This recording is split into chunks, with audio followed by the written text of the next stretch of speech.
So good evening. Here the last Monday evening here of the year. And one announcement is that for the next 2 Mondays we won't meet here at IMC.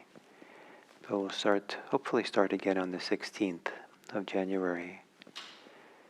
And it just felt like it was the wise thing to do, to be a little cautious during this time. We don't know what's happening with the Omicron, and there's some theory that it might peak in about 2 weeks. So I don't know if it's the right time to open then, but we'll have a little bit more sense. So you look on the website and see if we open then I think it'll be the 17th of January, and we might require everyone to be fully vaccinated this time, which means boosted as well. So you might have to resubmit your vaccination card. And I think it's just who knows how necessary all these things are, but hopefully it's good for everyone to know that we're being as cautious as we can be, and try to make it safe for everyone. And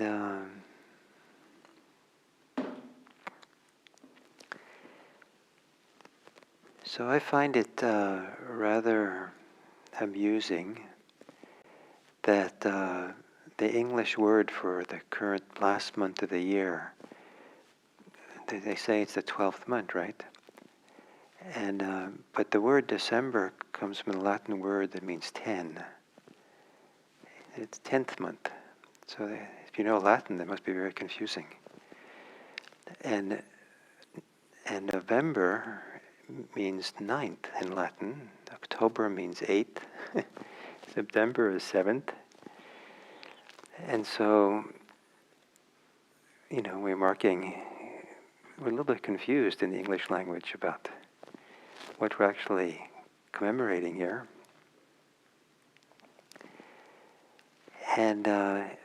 And we just passed the solstice, which is kind of a real event in terms of the planets and the sun and everything. But this New Year's Eve that we celebrate, this break with this transition from one year to the next, it's not a thing that really exists. I mean, it's not like, it doesn't mark anything that's unique that happens in the stars, the sun, the earth.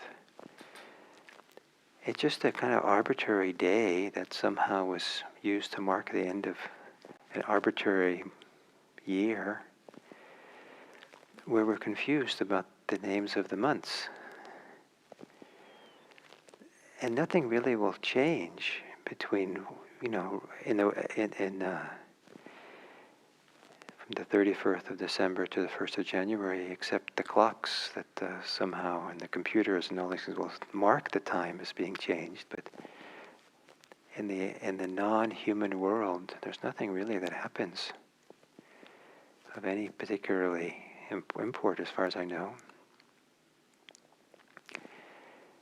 And even when, we're fortunate to live in, I think we're fortunate to live in this Bay Area, which is so cosmopolitan, cultures and people from all over the world. And you can kind of go around different weeks in the Bay Area and celebrate different New Years. Different cultures, societies celebrate New Year's at different times.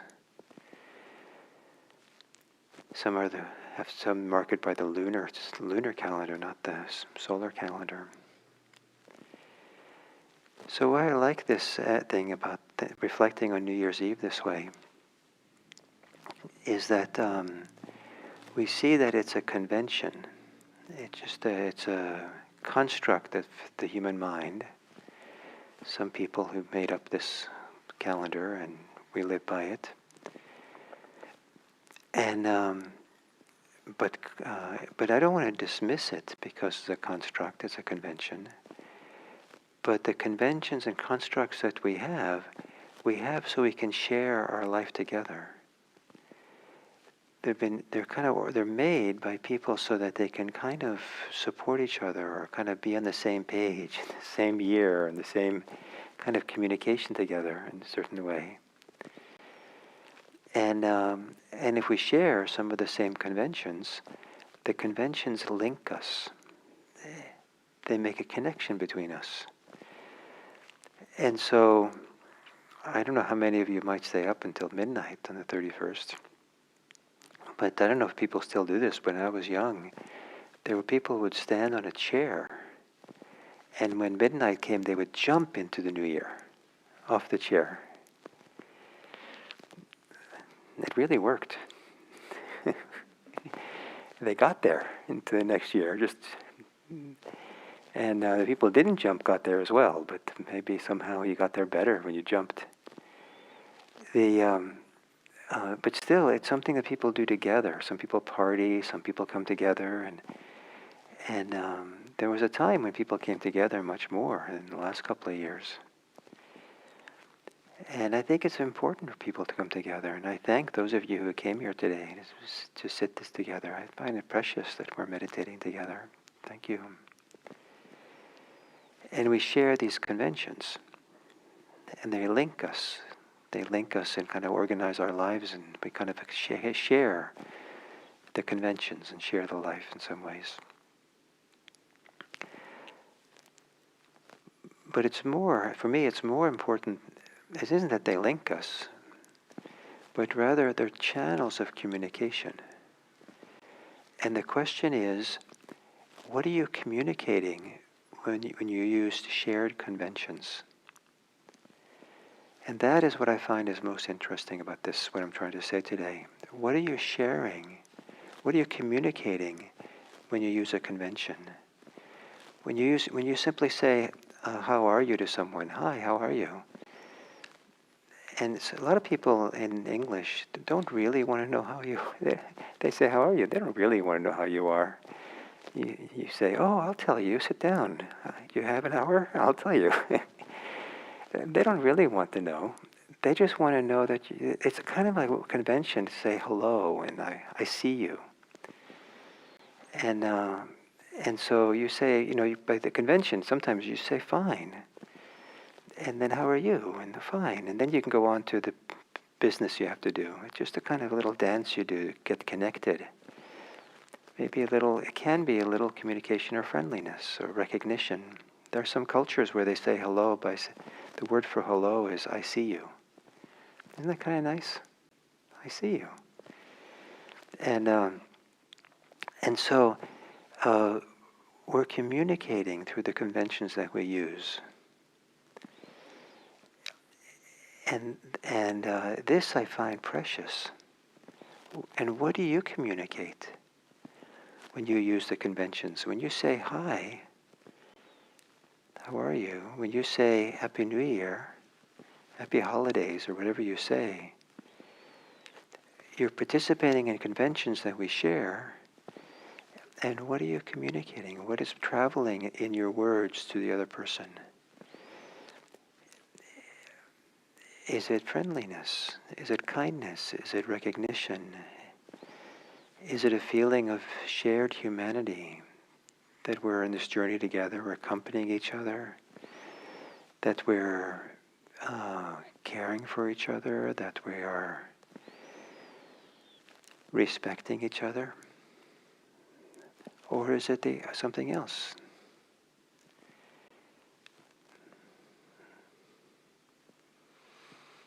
I've here in Redwood City, I've heard terrible things be yelled out car windows to people walking on the sidewalk. That communicates something else.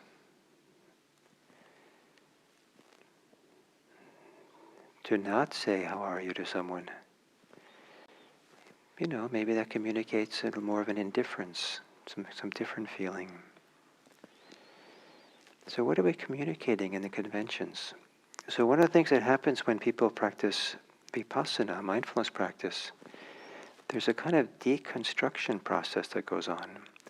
We're kind of slowly deconstructing the conventions we live in. Some of the conventions get claustrophobic. Some of them are not helpful for our own hearts and minds. Some of them are burdensome that we live under. Some of them are just part of just our lives.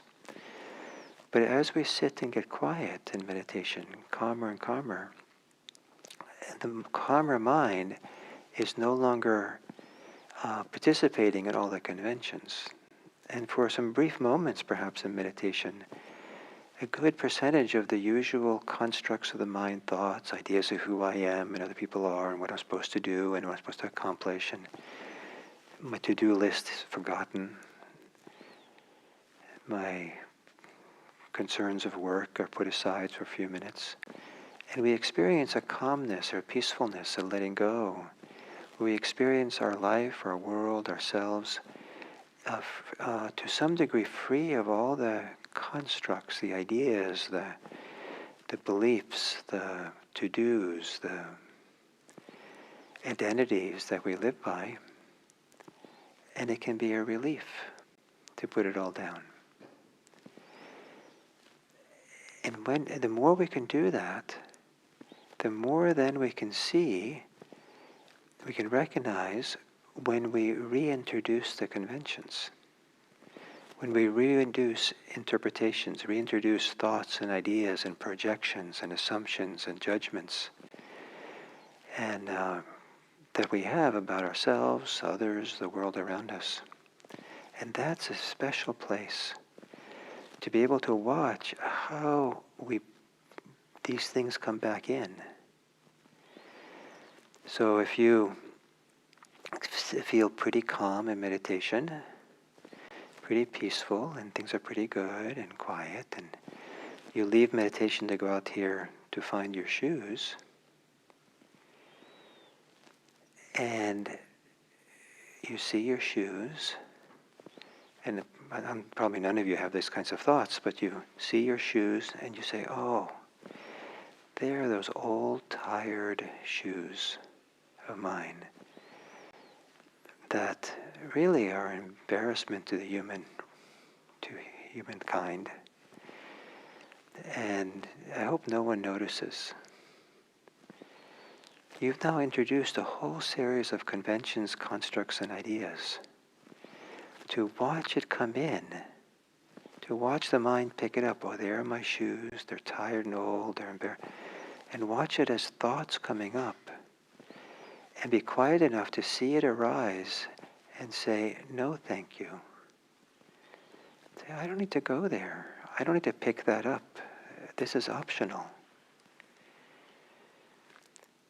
You could just then drop it and be quietly put on your shoes. They probably will get you home. Another option you have is you can see your shoes, recognize that you're going to spiral down in some kind of self-loathing around your shoes. Say, I'm not going to do that. Instead, you can look at your shoes and say, I've had those shoes for a long time. They've taken care of me in many, many places, and we've been through a lot together. Maybe I'll just thank my shoes. Thank you, shoes. I'm grateful. Before you put on your shoes, you bow to them. And maybe that's a silly thing to do. But what a world of difference it is to live in a world where we look at our shoes and have loathing for the shoes ourselves, embarrassment, versus one where we feel grateful for it, our shoes. What a difference. Which world would you rather live in? If you have, those are the two options. I know I'd prefer to live in the grateful one. So we come to New Year's Eve, another convention, and there's a lot of things people do for New Year's Eve that doesn't interest me whatsoever. And there was a time in my life where I maybe would have been a little bit dismissive of what people do. I think some things people do are probably not so healthy for themselves. But I don't want to dismiss people anymore. I don't want to dismiss and be, I don't want to live in a world where I'm judging people. Oh, look at that, and what they're doing. I'd rather live in a world where I appreciate people and value them. Say, oh, look at that. People are having a chance to celebrate. People are coming together. Humans need to be together. Some of them do. And wish them well. May they be well. May they be safe.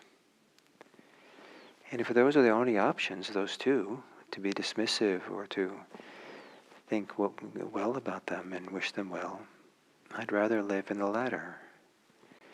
I think it's better for me, and it's probably better. It's the kind of world I'd like to live in. And so this idea that we live in the world of conventions, ideas and constructs, and idea of what's going on, some Buddhists want to dismiss it all and say it's all empty.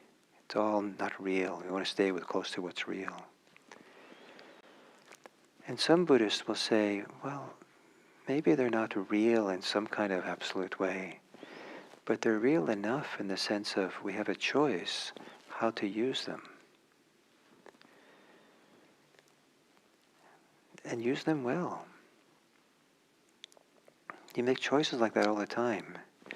You sit down at a meal, you could probably eat your soup with a knife or the fork. But it's a little more useful to eat your soup with a spoon. That's a convention, it's an idea, it's a choice we make. So we can make the same. We can make choices with how we use our words, how we use our evaluation of people and circumstances. And that is one of the powers that come from meditation. If you, in meditation, have learned to get quiet and peaceful enough to have put to rest some of the judgments, some of the ideas, some of the projections, some of the activities of your mind, just enough so you can see them when they reappear, and see them as reappearing. Oh, there it is. It wasn't there. Now it's come. And don't give it authority. Don't take it being real, the thoughts, the judgments, but rather see them as thoughts, see them as judgments, see them as evaluations. The fact that you see your shoes as old, tired shoes, maybe they've been around for a long time. But then to follow that in the wake of that, of, oh, this is embarrassment. Just, oh, is that true? Just because I think it doesn't make it true. Because I think it, it's not so much about is it true or false, but in that I think it, is it helpful or not? In that I think it, how can I use it for something that's beneficial, that makes this world a better place?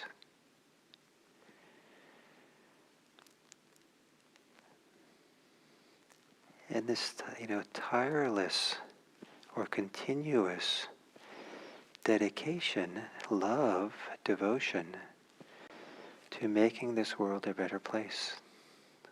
Why not? Why not do that? I believe that there are people who seemingly are continuously doing the opposite, continuously thinking about and how to make this.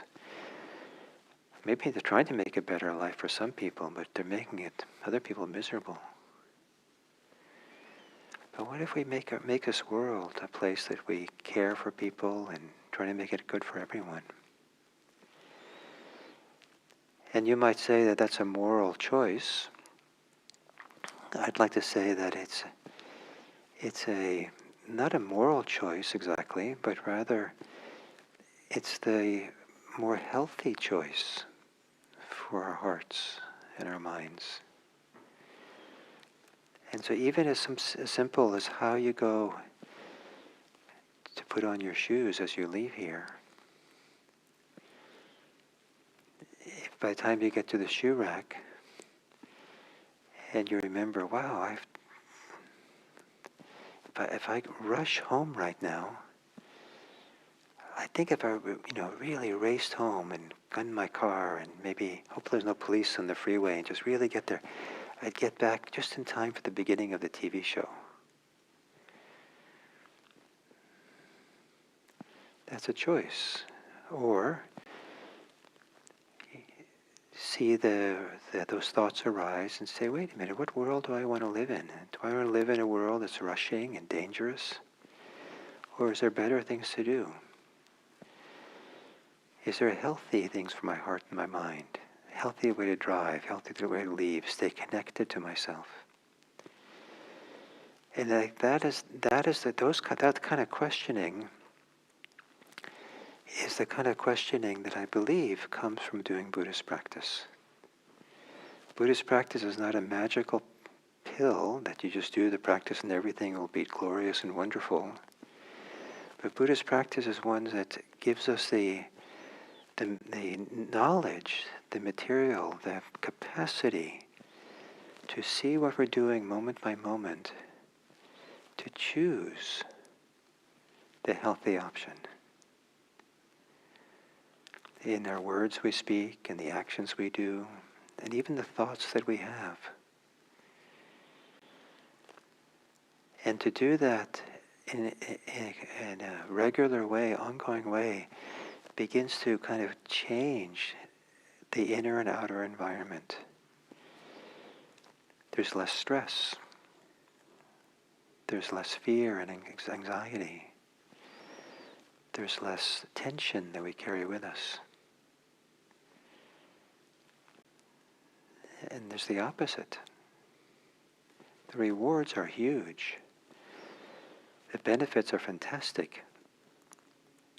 To live in that place, in the present moment, where we can see how we live, the choices we make, and to choose the ways that are healthy for you, for ourselves, and for the world.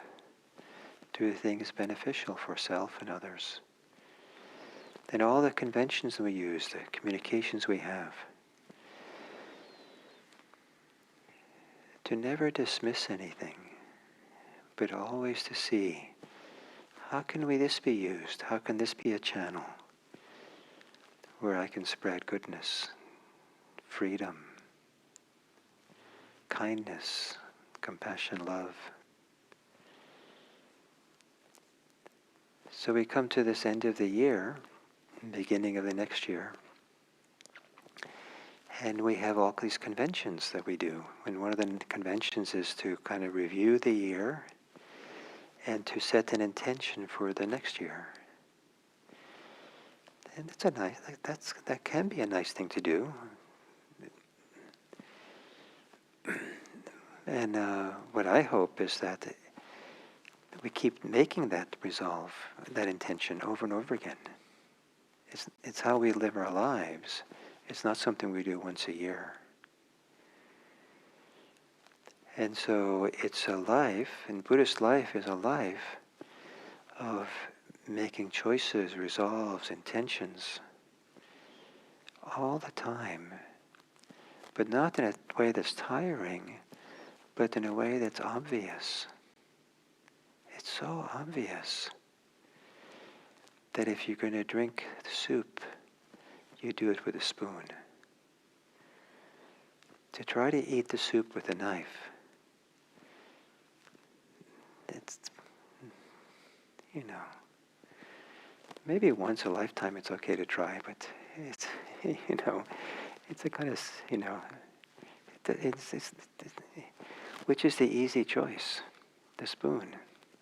It becomes that natural, that easy to live this life of choice, to live the life of being in the present moment, to care for what we do each step along the way. So New Year's Eve, maybe to this year then, if what I've said today if it had any meaning for you, maybe you can imbue New Year's Eve in whatever way you're doing it, alone or with people or anything, with something new or more dedication. How can you live this New Year's Eve intention New Year's Eve event in a way that it becomes a channel, a canal, a doorway for the best in you to come forth. Always choose the best in you and live by that. That's the opportunity that we have. So thank you very much for being here and being part of this and sharing this sitting. And I don't take it for granted after this year and a half of the pandemic that we come together and sit this way. And to me it feels very special. And thank you for sharing this with us in this time. And I look forward to seeing you again, having a chance to do this again, hopefully in a few weeks. The information about it will be on the website, so just keep an eye on the website and on the what's new or the calendar or something. So thank you all very much.